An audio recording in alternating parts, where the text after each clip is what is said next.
Hepinize merhaba arkadaşlar. Bugün biz 300 abone olduk. Öncelikle herkese çok teşekkürler. Bana destek verdiğiniz için. En çok arkadaş halime çok teşekkürler. Onlar nokta olmasaydı belki buraya kadar gelmezdim. Ve takipçilerime çok teşekkürler. Beni hayallerime ulaştırdınız için bu kanalda. Hem güldük hem üzüldük, her şey yaptık.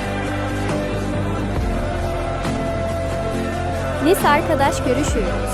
İnşallah 400 abonede oluruz biz.